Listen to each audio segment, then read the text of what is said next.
Even though I shouldn't have been up that night, I did. And I noticed her standing by the window, just wearing his shirt. When our eyes locked, she remained silent. Nothing but quiet. Dangerous, heavy quiet. At last, her voice broke the silence.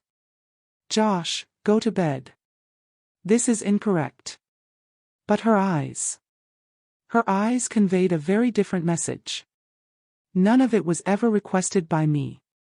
I was 19 when my dad got married to Nicole, and I tried to act like I didn't mind. He got to know her in Colorado while on a business retreat. And they were organizing a wedding 3 months later. When I returned from college that summer, she had already moved into our home and was replacing the old family pictures on the mantel with more recent, glossy pictures of our lives that excluded my mother. It was impossible to ignore Nicole. She was tall, in her mid-30s, calm at all times, and had penetrating green eyes that gave you the impression that she could read you without speaking. She was quiet.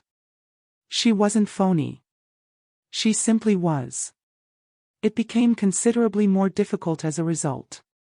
Every aspect of her seemed to be intended to test me, including the way she carried herself, her quiet grace, and the way she caressed Dad's arm when she laughed. I convinced myself that it was all simply momentary suffering and that I didn't care. However, the following evening, Dad departed for a weekend getaway with his friends from the law office. Nicole and I were alone in the house. She volunteered to prepare dinner. I ought to have declined, but I didn't. With just the two of us, the kitchen seemed smaller. Without asking, she poured the wine. She didn't seem to care that I wasn't 21. We didn't actually discuss anything. My plans, my part-time employment, and school. However, her eyes lingered, and she continued to stare when I looked up from my plate. We went to the living room after supper. She was drinking wine and watching a movie that I couldn't concentrate on while snuggled up on the far end of the couch with her legs folded beneath her. From the other side of the cushions, I could smell her scent. I couldn't get my pulse to slow. "Do you despise me?" Amidst a silent segment of the film, she abruptly inquired. "What I mean is that you should marry your father." It took me by surprise. "No, you are not hated by me. Josh, you seldom give me a glance. You behave as though I'm furniture. Furniture that is aloof, cold, and courteous." I murmured, "I just don't know where I fit anymore." She took a while to reply. "I don't know where I fit either," she remarked quietly. That was the first time I noticed a change in her appearance. Not as my dad's wife or the lady who took my mother's place, but as a lonely person who acts as though everything is fine. Someone is confined. I had trouble falling asleep that night. She was standing by the window in one of Dad's large, barely buttoned shirts when I went downstairs for water. I can't get her silhouette out of my head in the moonlight. Her gaze met mine. She didn't recoil. After simply staring, she muttered, "Josh, go to bed. This is incorrect." She did not, however, move. I didn't either. The ensuing days were a gradual torment. She pretended that nothing had occurred. Pleasant inquiries and informal grins. Every look lingered longer now, though. Whether intentional or not, every touch seemed heavier. She was making pancakes, singing sweetly, and her hair was still wet from a shower when I woke up one morning. "Thanks," I said. And without raising her gaze, she grinned. "Don't give me credit. Your household." I couldn't tell if she was warning or reminding me. Dad returned late on Sunday evening.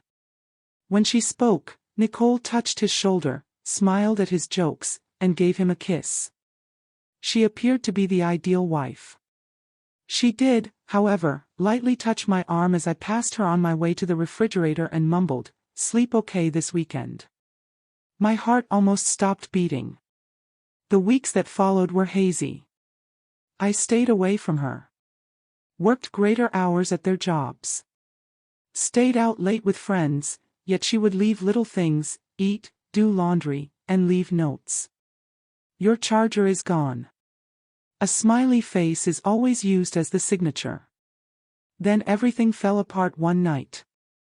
Dad had left to go see a customer. The power wavered and it was storming. Nicole, drenched from the rain, entered the garage where I was repairing my bike. She was trembling, and her white blouse stuck to her skin. She said, "I locked myself out. Spares are no longer under the mat." I attempted to turn aside as I gave her a towel. She had water trickling from her hair and was barefoot. "I miss being seen," she said abruptly in a whisper. "Really seen, I mean. It's not like a trophy.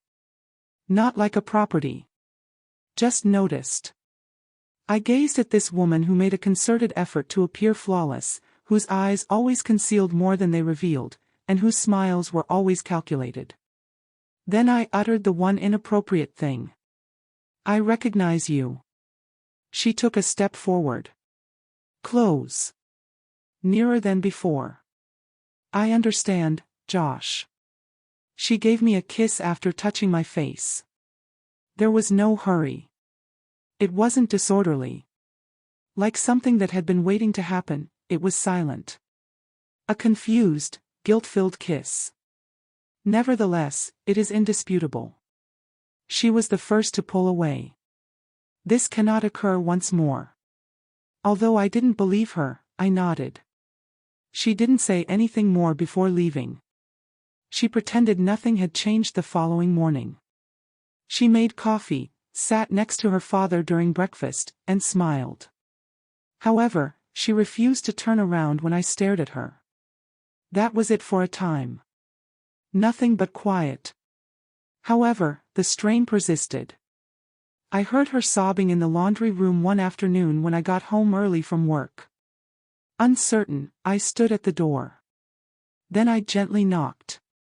She opened it with smudged mascara and red eyes. She laughed bitterly and remarked, "He forgot our anniversary." Instead, I called and said we would reschedule as if it were a dentist appointment. I said nothing at all. I simply stood there. She then put her warm, desperate arms around me and gave me a hug. I didn't back off. Her voice was shaking and her eyes were wet as she glanced up at me. "I feel like I still exist because of you." It happened once more that evening. Nothing more than a touch or a kiss, but everything changed. We continued to dance while feigning not to fall down a precipice. I made an effort to convince myself that it was only a phase and that everything will go away when I return to school in the fall. However, they didn't. We had a language, a rhythm, quiet that screamed louder than a yell, and looks that were more expressive than words. Dad then discovered my phone one evening. I had unintentionally taken a photo of Nicole. She was grinning at something I said in the backyard, her hair blowing in the wind. It's only a photograph, yet it feels too personal and authentic. "Why do you have this?" he inquired. I didn't know how to respond.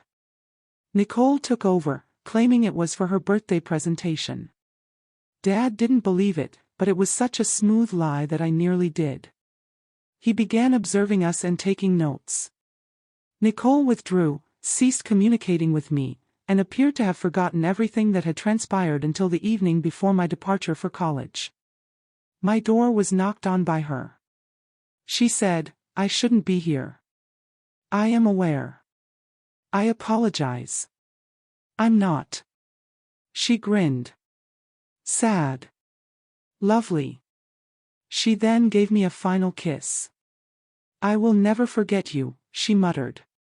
With that, she was gone. Love isn't always accompanied by red ribbons and happy endings. Sometimes it arrives wrapped in silence, entwined with guilt, and sealed with an unforgettable kiss.